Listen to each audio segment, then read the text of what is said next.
Principles for Success, an ultra mini-series adventure in 30 minutes and in 8 episodes. Episode 6, Your Two Biggest Barriers. I can't tell you which path in life is best for you because I don't know how important it is for you to achieve big goals relative to how important it is for you to avoid the pains required to get them. This is the courage I spoke of earlier, and we each have to feel these things out for ourselves. After my big mistake in calling for a depression, I had come to one of life's forks in the road, as we all do. If I made the choice to take a normal job and play it safe, I would have ended up with a very different life than the one I had. But as long as I could pay the rent, put food on the table, and educate my kids, the only choice for me was to risk crossing the jungle in pursuit of the best life possible. My big mistake in betting on a depression gave me a healthy fear of being wrong. In other words, it gave me deep humility, which was exactly what I needed. At the same time, it didn't stop me from aggressively going after the things I wanted. To succeed, I needed to see more than I alone could see. But standing in my way of doing that were the two biggest barriers everyone faces: our ego and blind spot barriers. These barriers exist because of how our brains work. First, let's explore the ego barrier. When I refer to your ego barrier, I'm talking about the parts of your brain that prevent you from acknowledging your weaknesses objectively so that you can figure out how to deal with them.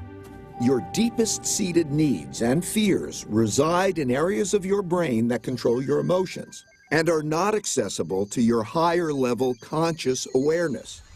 And because our need to be right can be more important than our need to find out what's true, we like to believe our own opinions without properly stress testing them. We especially don't like to look at our mistakes and weaknesses. We are instinctively prone to react to explorations of them as though they're attacks. We get angry, even though it would be more logical for us to be open to feedback from others.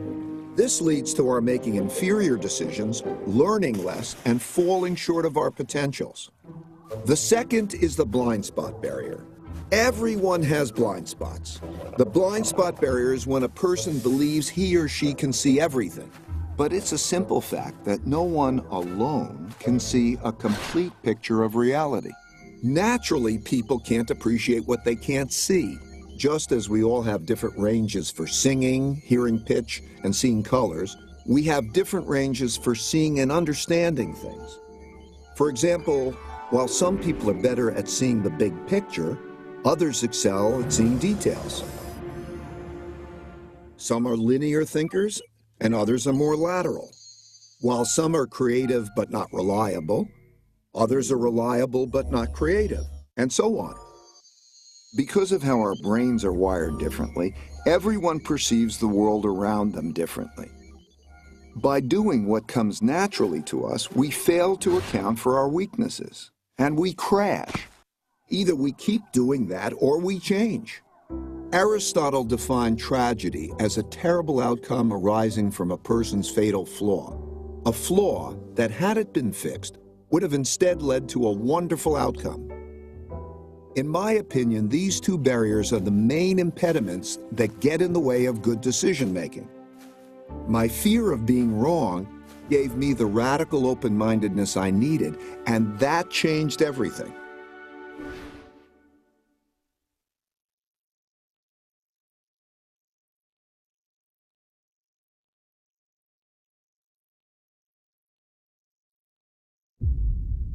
But you see then, once we are up against this possibility that the distinction between what we do and what happens to us is obliterated.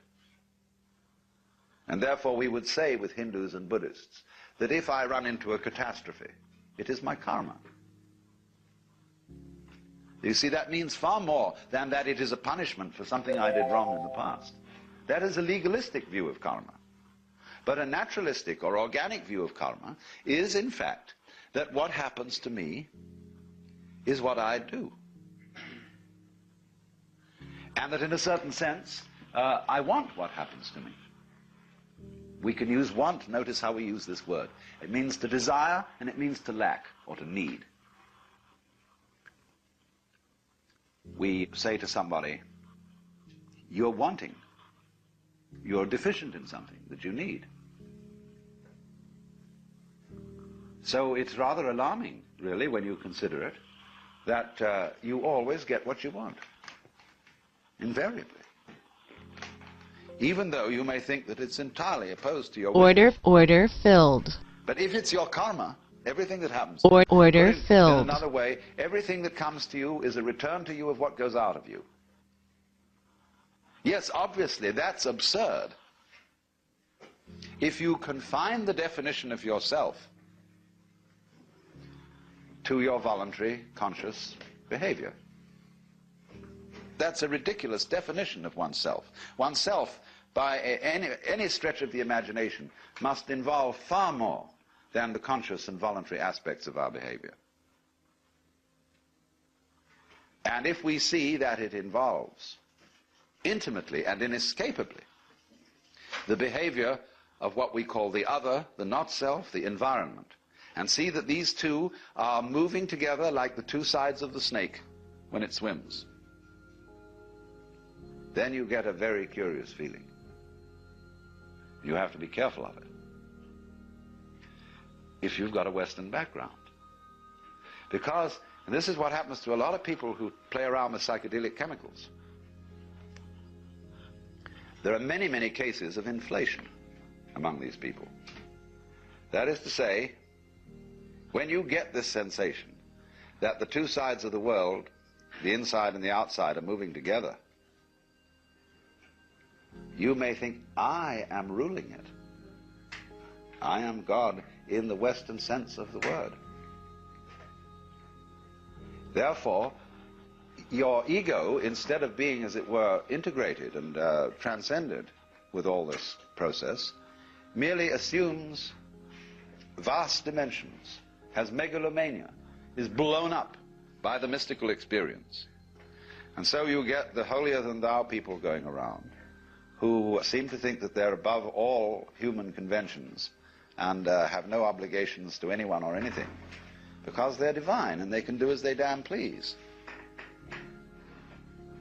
What they haven't realized is that doing as you will isn't a new kind of behavior that you suddenly put on and say, from now on I'm going to go around doing as I will. You have to realize first that that's what you've always been doing.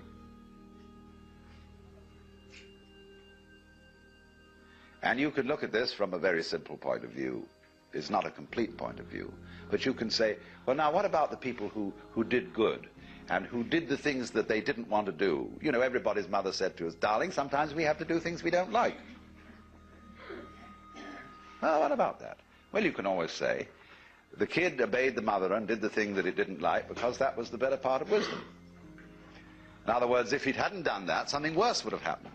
And we choose the lesser of two evils. And when you find yourself in a situation where you have to choose the lesser of two evils, then you say, I want out of here. And you take the easiest way. You take the line of least resistance. So that's your doing.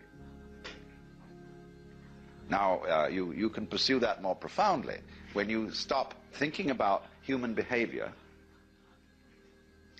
as something that responds to the compulsion of an environment. And you can get out of that when you see the behavior of the environment as an essential aspect of you. So it isn't, as it were, the environment starting something, which you are therefore compelled to follow. It's the whole system moving together. So then, you get in the state of liberated or mystical consciousness, you very often feel that a hill is lifting you up as you walk up it. The ground seems to heave beneath your feet, and up you go. And you get this strange feeling of lightness, of effortlessness. walking on air, never a care, you know. This wonderful sense that there are no obstructions anywhere. There's nothing, as it were, banging you and making you do that. It all flows together. And that's a very common sense. You are actually, in that state of consciousness, you are perceiving the goings-on, the Tao, the course of nature, in the way it's happening.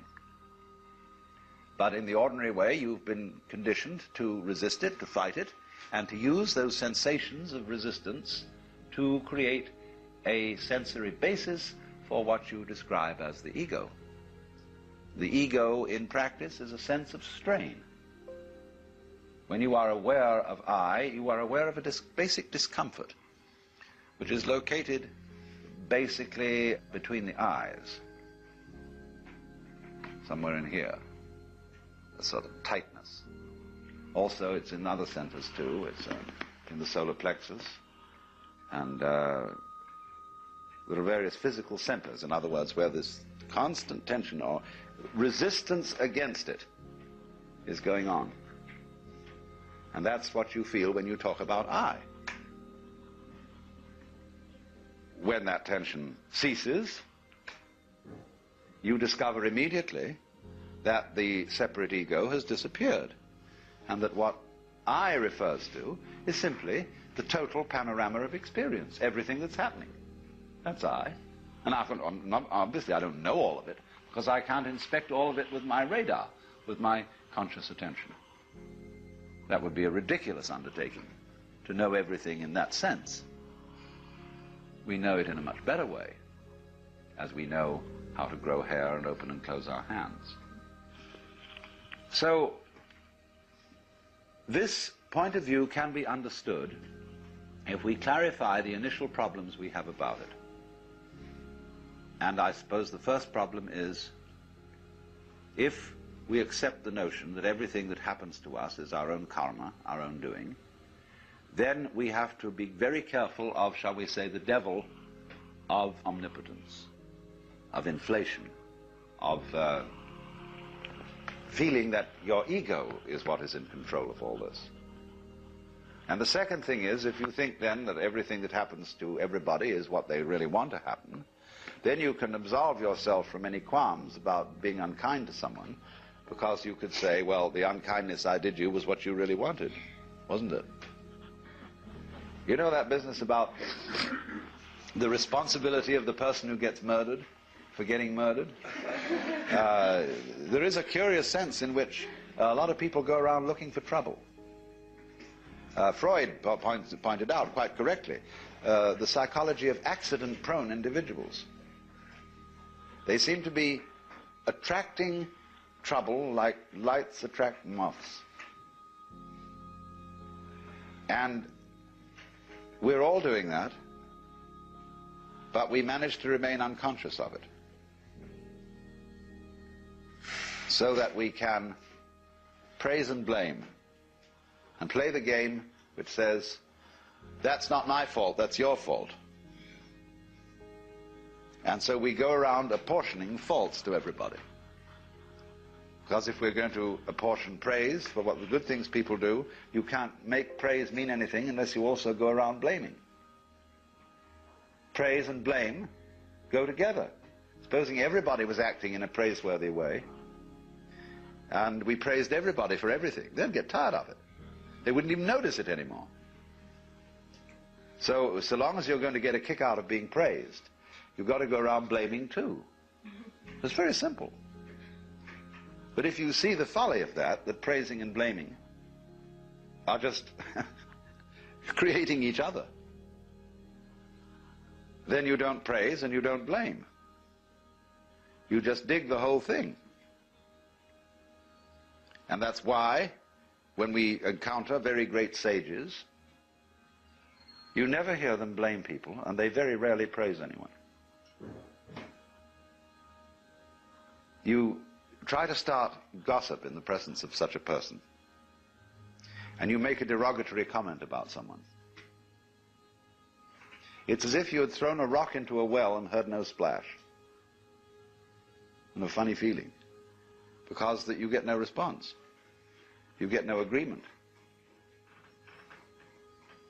And if you praise somebody, there's also likely nothing to be said, except perhaps some remark that, of course, you're praising the beloved in all its manifestations. And this disconcerts some people terribly. I've always noticed that real sages never gossip, never criticize persons, and because they understand so well. The French saying, tout comprendre, c'est tout pardonner, to understand all is to forgive all, is so true if you're experienced in just the ordinary way of dealing with human problems. If you've been a counselor or psychotherapist or minister or anything like that, you very soon get to realize how vastly complicated people are, and to see that they really are in the messes they're in, not because of anything, but that's the way it is. And you stop blaming people, and because you don't blame people, you have open ears, and people come and seek your advice. Because they don't want to come to someone who's a counselor who will bawl them out. It's like dentists who simply accept the fact that people really don't take care of their teeth, and realize that the job of a dentist is precisely to look after people who can't be bothered to take care of their teeth. That's why he's in business. So a good dentist doesn't bawl his patients out because they didn't do this, that, and the other. Just accept it. Same with doctors. They know perfectly well that nobody's going to live by the rules of health. And they're very vague as to what they are. And, you know, there's every kind of theory about how you ought to live and what is healthy, but they change in fashion. And you ought to eat this kind of diet in 1921. But by the time it's 1930, they've changed their ideas altogether. And by the time it's 1960, it's back again to a mixture between 1921 and 1894. Something like that. You see, it's always changing. So while the rules that are not so... You see, if they were all absurd, it would be easy. But they're not all absurd. There's some truth in it always. But nobody's ever quite sure. So the function of healers and doctors and so on is just to do what can be done to stop the mess getting too messy. And they must accept it as that. That's their job. If I were healthy, say to the doctor, I wouldn't need you. So you're in business.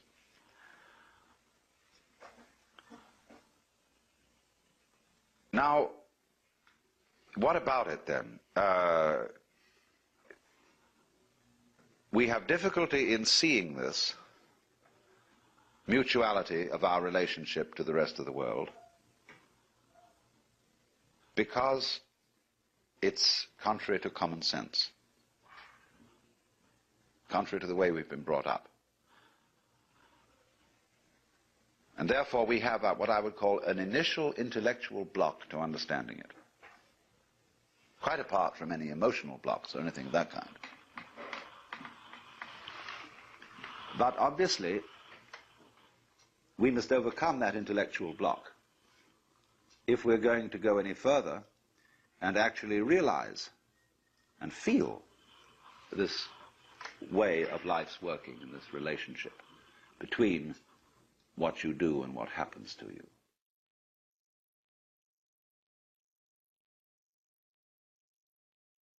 Infinity 6.0 Principles Day 6 Overcome Negativity. Nothing happens overnight. No downtime. If you think you can chill out and start coasting, look, you are sadly mistaken. Definition of downtime: one time during which production is stopped, especially during setup for an operation or when making repairs. Bible study verse: Galatians 69 Amplified Bible Amp. 9. Let us not grow weary or become discouraged in doing good, for at the proper time we will reap, if we do not give in. Keep trying. The only way to truly fail is to quit trying. Galatians 69 reads. 9. And let us not grow weary of doing good, for in due season we will reap, if we do not give up. During a screen share with a few day trading friends, someone asks if I can say something encouraging to the whole group, explaining that she had tried to day trade several times, but failed to complete it each time. Failed, I replied. She explained that something would come up, and she would fall off track. What I explained to her and want to share with you all is, as long as you keep trying, you will never fail. Also, give credit to yourself where credit is due. Celebrate any and all progress. For in due season we will reap. Bishop Paul S. Morton sings this encouraging song. You ain't seen your best days yet. Plan. I will trade my one thing. I will trade with the trend. I will set a bracket/range in every trade at the time of entry. I will not risk any more than 1 per trade. 20 daily. Level up 64. I will finesse the winners under this priority. After target 1, trend candle color change on trading chart. Noting also support and resistance areas that are close. I will not trade my place as it remains invisible. I will only trade the chart. I will focus on my watch list only and it is not to exceed 24 tickers per day. I may only take one plays on the open with regards to failed open/held opens. I will trade high probability setups. My stop will cap my max risk and the chart will tell me when to get out. I will never add to a loser. I will only add to open winners. I will use my anchor chart by factor X for trend identification before entry. I will not follow any chat rooms or hot stock picks. I will trade only the morning session from 9:30 to 11:25 for entries. I may resume trading after lunch 1 p.m. I will be out of all trades by 4 p.m. I will no longer hold overnight in my day trading account. I will plot all my trades in TradeView. I will follow this trade plan for the remainder of 2018. I will know my win percent, averages, what I did right and journal lessons from what I did wrong. I am responsible for my success or failure. I take sole responsibility. My focus is on being a profitable trader, not on winning every trade. Every trade is its own probability. I will look for the highest probabilities. When I identify the highest probabilities, I will take small losses when the trade does not move in my direction. I will be successful. I am committed to this trade plan. I will create a new flashcard with the daily goal each day. I will stop trading after 5x daily goal. I will stop trading if down 5x daily goal. Daily goal will adjust each day. I will be held accountable to my trading plan to my accountability partners. Wolves.of.Wall Street. Now it's time to meditate.